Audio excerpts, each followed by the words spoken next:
समस्त ग्रामवासी पंचवा द्वारा यह फैसला लिया गया है कि गांव पंचवा में जो भी बालक बालिका भागकर शादी करने उसके परिवार पर निम्न बिंदु पर प्रतिबंध लगाया जाएगा। उस परिवार का सामाजिक बहिष्कार किया जाएगा। गणतंत्र दिवस से ठीक एक दिन पहले जहां पूरा देश संविधान का जश्न मना रहा था, मध्य प्रदेश के रतलाम में कुछ लोग अपना अलग संविधान लिख रहे थे। फरमान ये कि अगर किसी ने लव मैरिज की तो उस जोड़े का ही नहीं बल्कि उसके पूरे खानदान का हुक्का पानी तक बंद कर दिया जाएगा।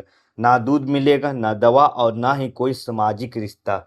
रतलाम के पंचेवा गांव में मोहब्बत पर लगे इस बहिष्कार के पहरे ने सबको हैरान कर दिया है। आखिर क्या है ये 4 पन्नों का काला कानून, चलिए जानते हैं। रतलाम का पंचेवा गांव, यहाँ बाकायदा एक सभा बुलाई गई और 4 पन्नों का नियम पत्र पढ़ा गया। नियम नंबर 1 है, भाग कर शादी करने वाले परिवारों को किसी कार्यक्रम में नहीं बुलाया जाएगा।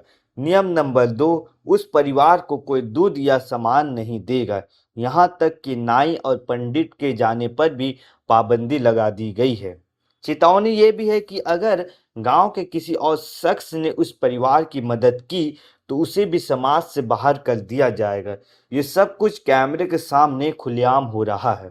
समस्त ग्रामवासी पंचवा द्वारा यह फैसला लिया गया है कि गांव पंचवा में जो भी बालक बालिका भागकर शादी करने उसके परिवार पर निम्न बिंदु पर प्रतिबंध लगाया जाएगा।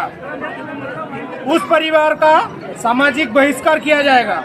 उस परिवार को किसी भी सामाजिक कार्यक्रम में बुलाया नहीं जाएगा और उस परिवार को कोई भी मजदूरी पर नहीं बुलाएगा। उस परिवार को बुलाने पर भी अगर कोई बुलाएगा तो उस पर भी सामूहिक प्रतिबंध दिया जाएगा। लव मैरिज करने वाले बालक बालिकाओं का परिवार बहिष्कार किया जाएगा।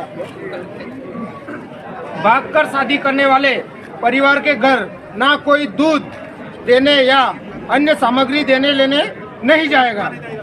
उक्त परिवार का खेत कोई भी लीज पर नहीं रखेगा।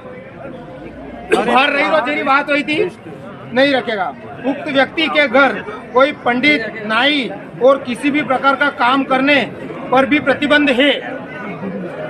कोई मैरिज करवाने पर गवाह और अगर गांव का बालिक है तो उस पर भी प्रतिबंध, सामूहिक बहिष्कार किया जाएगा। बाहर के किसी व्यक्ति को जिसने लव मैरिज करके गांव में शरण दिया है शरण देने वाले व्यक्ति को भी बहिष्कार किया जाएगा। उक्त आज जुगलदास जी बैरागी अपने परिवार अपने भाई के साथ है तो उनका भी घर पे बहिष्कार किया जाएगा। इस घोषणा से भी ज्यादा भयानक है वहां के लोगों की सोच। गांव वालों का तर्क है कि पिछले 6 महीनों में भागकर शादी करने के मामले लगातार बढ़े हैं, जिससे गांव का माहौल खराब हो रहा है। आलम यह है कि दहशत की वजह से कई पिताओं ने अपनी बेटियों को कॉलेज तक भेजना बंद कर दिया है। एक ग्रामीण ने यहाँ तक कह दिया कि जमाना खराब है, अब पढ़ाई लिखाई नहीं कराएंगे। प्यार और इज्जत के नाम पर यहाँ बेटों के भविष्य की बलि चढ़ाई जा रही है। गांव के लोगों का कहना है कि उन्हें लव मैरिज से तो दिक्कत नहीं है बल्कि परिवार खिलाफ जाने से दिक्कत है। अब सवाल ये है कि क्या ये कानूनन सही है? बिल्कुल नहीं। भारत का संविधान आर्टिकल 19 और 21 के तहत हर बालिग व्यक्ति को अपनी मर्जी से जीवन साथी चुनने का अधिकार देता है। रतलाम के एडिशनल एसपी विवेक कुमार ने साफ किया है कि वीडियो संज्ञान में है, जांच के बाद दोषियों पर कार्रवाई की जाएगी। प्रशासन ने गांव में टीम भेजी है ताकि लोगों को समझाया जा सके कि कोई भी पंचायत देश के कानून से ऊपर नहीं है। दोस्तों, मोहब्बत करना या शादी करना व्यक्तिगत फैसला है, लेकिन किसी परिवार का दाना पानी बंद कर देना मानव अधिकार का उल्लंघन है। क्या गांव वालों के ये डर बेटियों की पढ़ाई रोक कर खत्म होगा या फिर समाज को अपनी सोच बदलने की जरूरत है? अपनी राय हमें कमेंट में जरूर बताइए। धन्यवाद।